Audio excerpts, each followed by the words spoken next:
and gentlemen, and thank you for turning into 88.3 WCBN FM Ann Arbor. This is the Daily Sports Report. Scratch that, a special edition Daily Sports Report. My name is Alex Shee. I'll be your host this afternoon.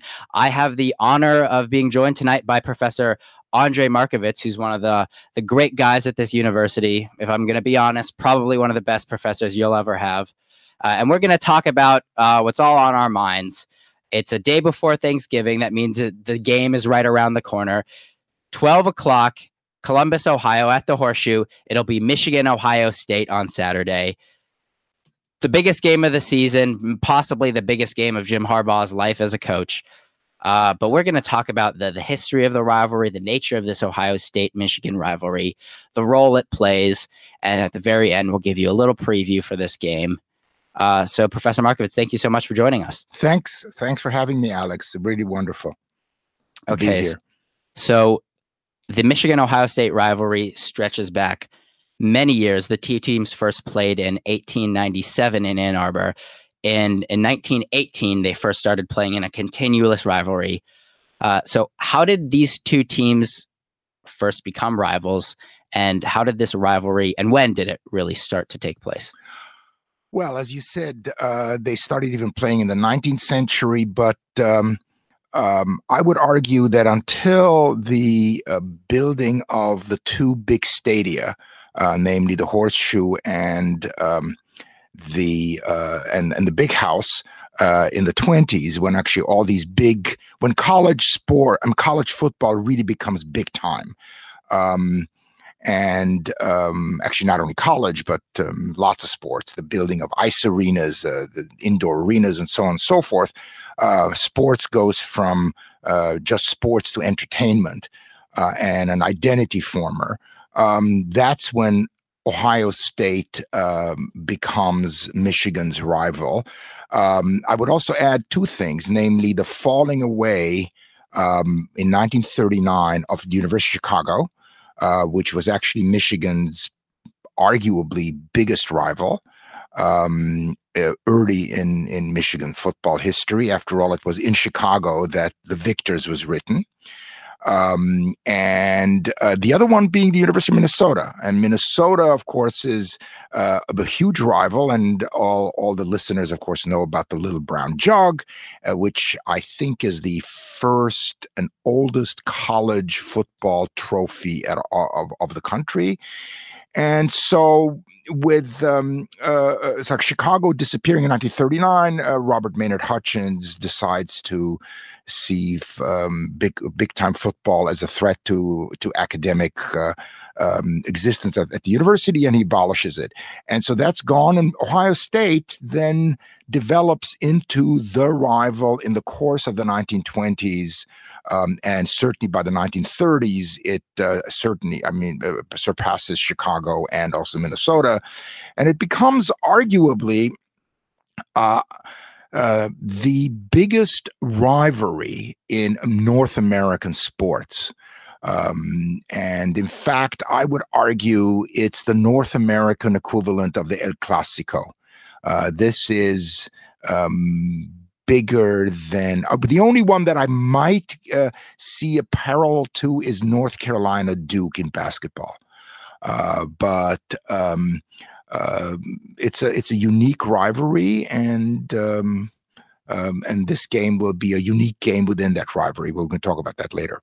So in 2017, you published a paper called Envy and Scorn as primary markers of the pervasive and I cannot speak today, but this paper talks about the role that identity plays in Michigan, Ohio State. What makes this rivalry different, not only from the other major rivalries in college football, but also from the major rivalries such as Packers, Bears, Yankees, Red Sox in the pro game? Well, the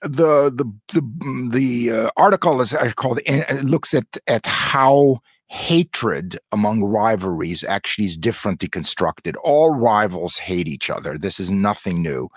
And what I wanted to look at is how the hatred in rivalries, especially like in college sports, where the identity is not about the game itself and the sport, but in fact what the school stands for. What is it? How is it ranked? What is its identity? So in fact, I argue that the school that is higher ranked, its hatred towards the other rival is always that of scorn. It looks at it as completely, as idiots, as illiterates, et cetera, et cetera. In other words, a form of contempt. Okay. Vice versa, the school that is ranked lower in the rivalry always sees the one that is ranked higher with a form of envy, and always sees it as arrogant, as snooty, as actually really kind of a very interesting kind of a form of nerdiness, of brainiacs, whereas the other one is, of course, actually a form of associating the other way with the body. And so my point in the paper, in which the published version only looks at Michigan versus Michigan State and Michigan Ohio State, but in the unpublished version looks at other American college rivalries, and the pattern pertains that it's what I just described about envy and scorn.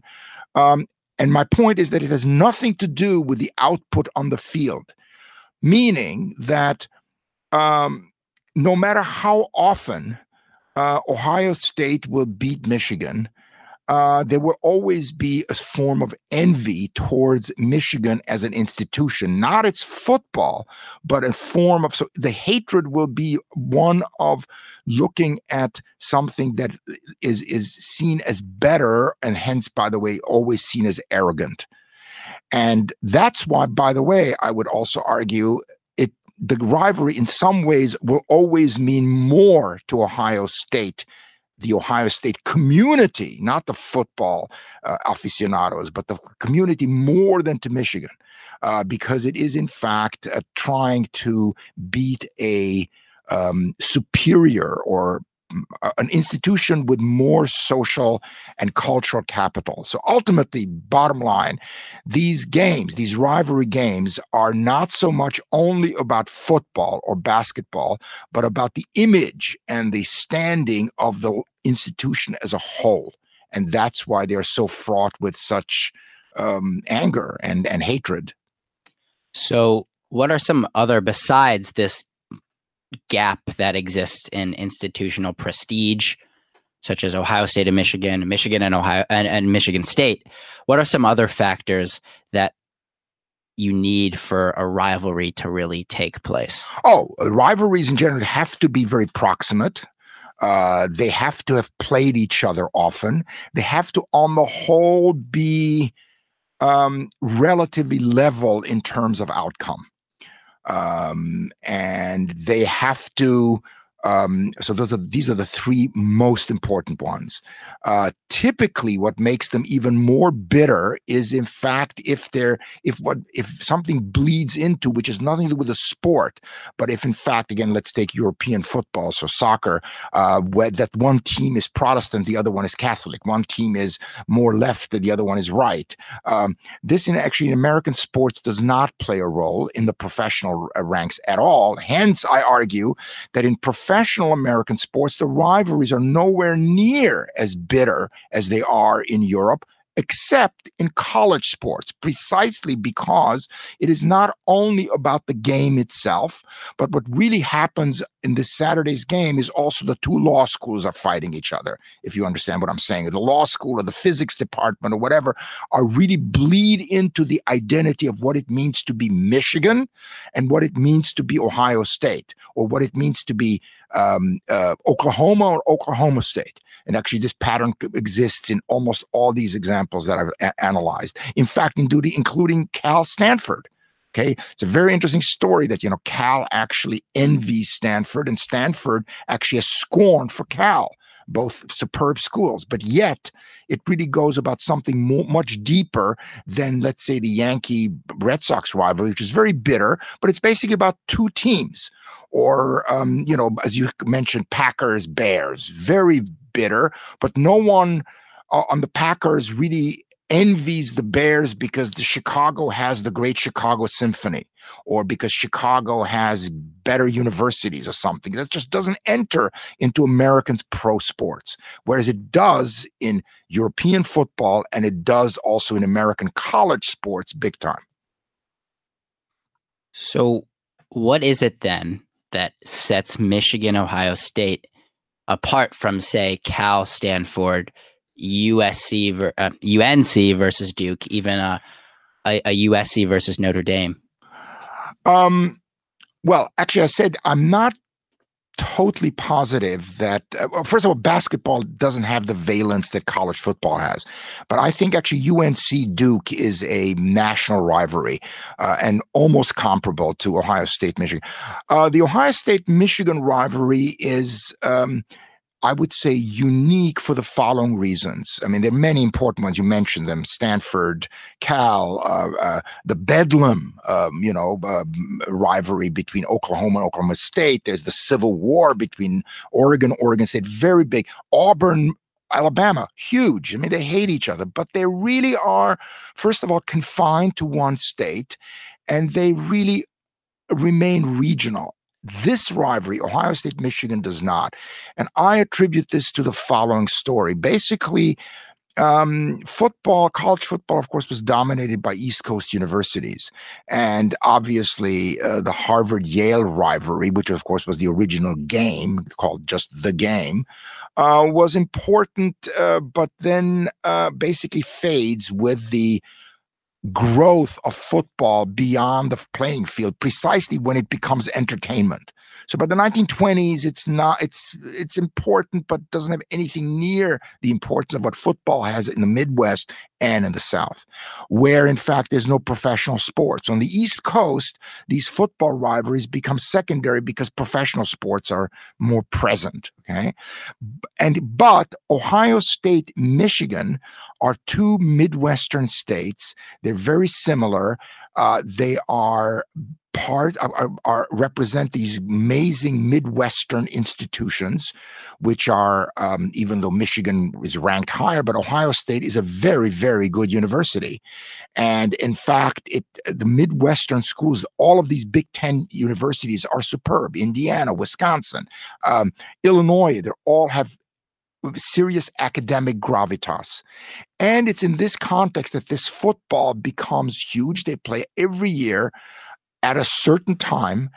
And I would actually even argue that what matters is that they're in the Eastern time zone, which means that Cal Stanford couldn't become the same thing because it's just too late. It's not, the country is still East Coast oriented in terms of its television and public culture. And so clearly Ohio State, Michigan is actually an Eastern Midwestern game. And that's the reason why I would see it as having this prominence.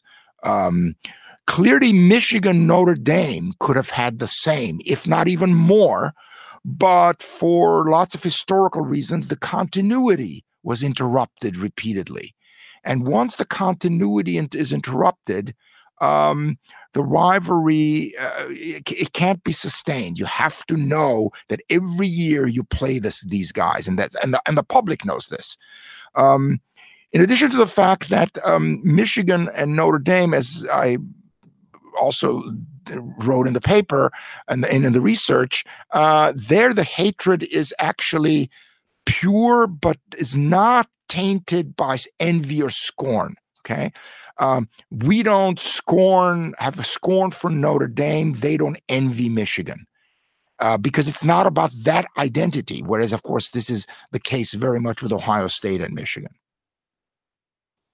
How has the Ohio State-Michigan rivalry changed over the years? And I know there was the famous 10-year war between Bo Schembechler and Woody Hayes when they were both at their peak, their prime coaching years. Has this rivalry, if at all, changed from a 1918 really competitive game to what it is now, where the second you get into Michigan, part of your identity becomes, okay, we hate Ohio State? I think that's a very good question, and I think what you pointed to, and I should have said that, that adds to the national presence of this, is these two men who are actually both Ohioans. They're very much the ideal, typical rough and rugged football coach, and they're Midwestern guys, and they actually have clean programs, and they really are they come of age when television takes over America massively. So it's the late 60s and 70s. So I should have added that is very important. These two guys really add to the national dimension of the rivalry. I mean, 1918 is a different era. I would say anything pre-television is a different story. It's not really national in the same way, but how it really changed how Ohio State-Michigan game in 99 is really more laden with meaning than the one in 1979. I just can't gauge that. I think it really depends on the seasons. It's always a huge, huge game at the end of the season. Don't forget, for a long time, which is different now, but for a long time, the winner of this game decided who goes to the Rose Bowl. And at the time, there were 4 or 5 bowls. It didn't have, thousands of bowls today, most of which I don't know. So clearly, the game itself had an immense consequence. I mean, in the Big Ten, it was for a long time only Ohio State and Michigan, and the rest were sort of the dwarfs. And it was basically always came down to the last game of the season, who would go to the granddaddy of them all. So that also added yet another form of unique acerbity to this rivalry. I think, and then obviously today it has attained yet another dimension with the proliferation of social media, and that this becomes a kind of a 365-day affair. So you hinted that some years are in fact a little more important than others. Is this 2018 edition of the Ohio State-Michigan rivalry, do you think this is one of the most important games in recent memory? Certainly for Michigan, yes. I think that this is I've been on the faculty of this great university since 1999, and I have followed every Ohio State-Michigan game since then, but I cannot recall any game from a Michigan standpoint with greater importance than this. It means basically winning our first Big Ten title in years, if we win. It means going to this new college playoff. It means, on and on. If we lose, we go to a fine bowl game, all of which have now been actually devalued. Whether one disagrees with this, I still think it's true that because of the new playoff system, all bowls, even the very prestigious ones, are in some ways slightly devalued. So from a Michigan point of view, having lost so many lately, it is a game that goes way beyond its immediate importance of beating Ohio State at any time, at anything. From their point of view, I would argue, it always is a major thing because Ohio State, the community hates Michigan more than we hate them, because envy is a much more potent hater than scorn. Scorn isn't nice, but scorn is it's a form of contempt. You can say, we lost. Hey, who cares? We have a better law school. Okay. In other words, you have an exit option. You have an emotional exit option by saying, okay, we didn't do well in football, but we are so better in many other things.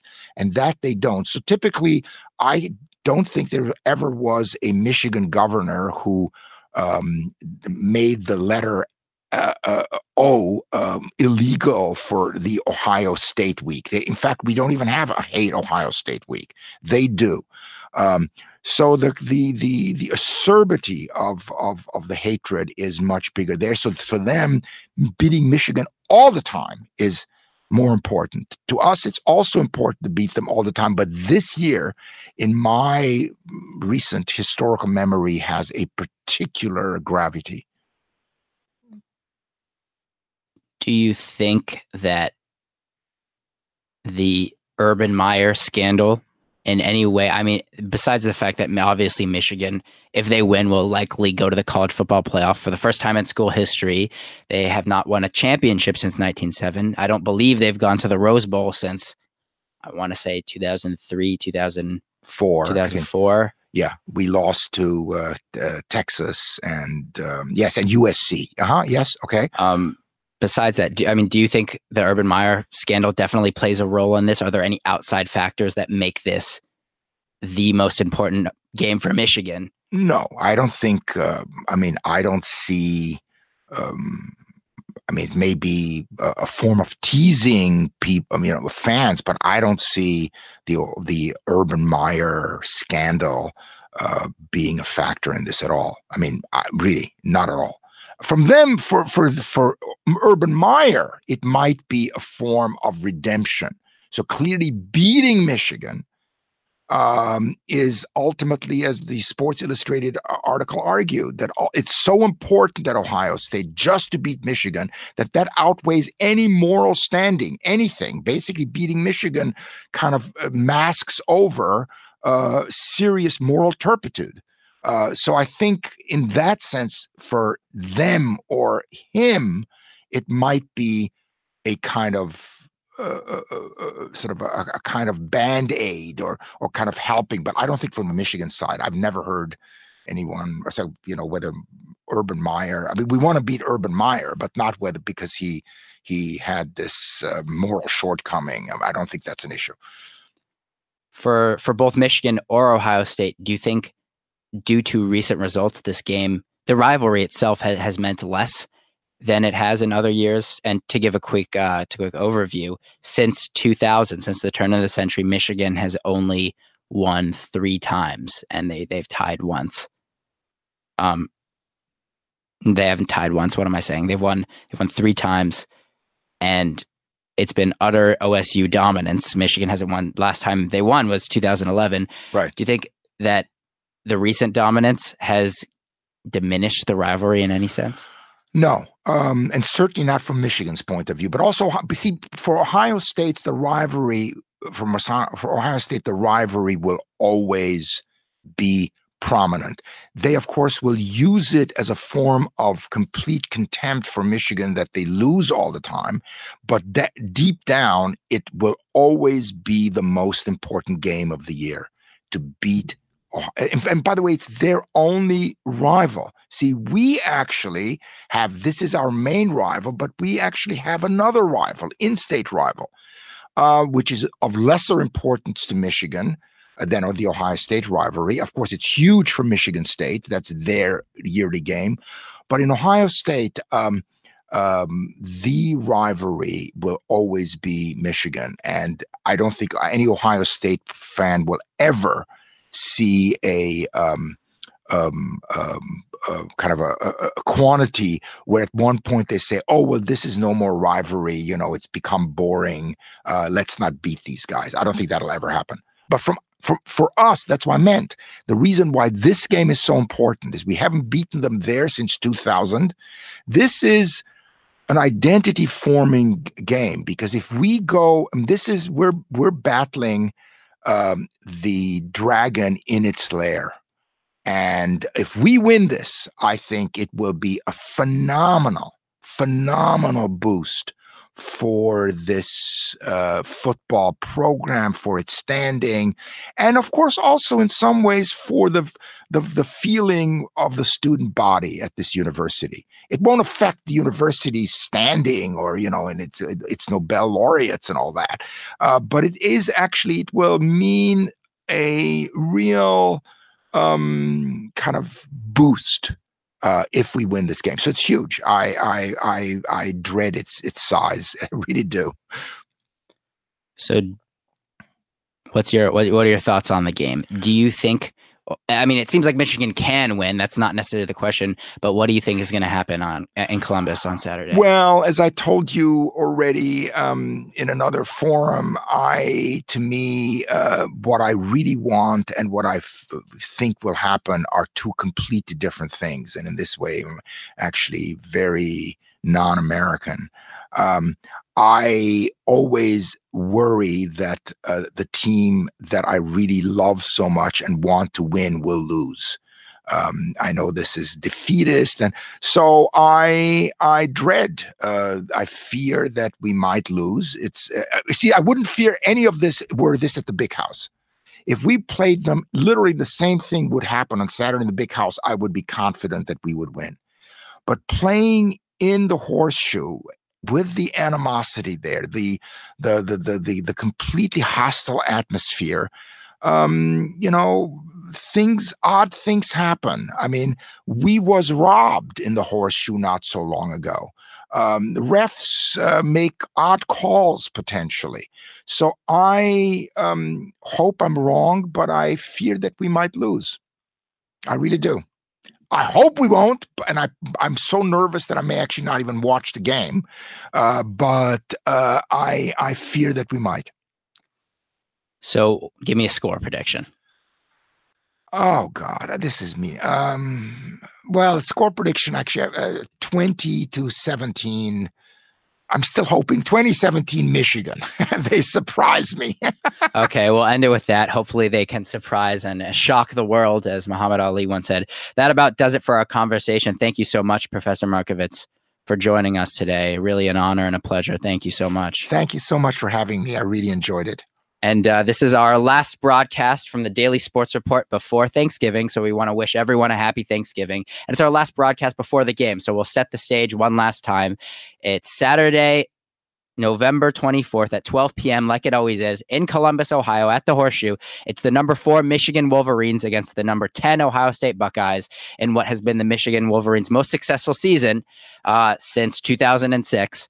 It will be the game of games in all of college football. We hope you can all tune in to WCBN FM. We will be broadcasting the game live in Columbus. And we're going to end this with the way we always do here at WCBN. Good night, and most of all, go blue. Thank you very much. Go blue.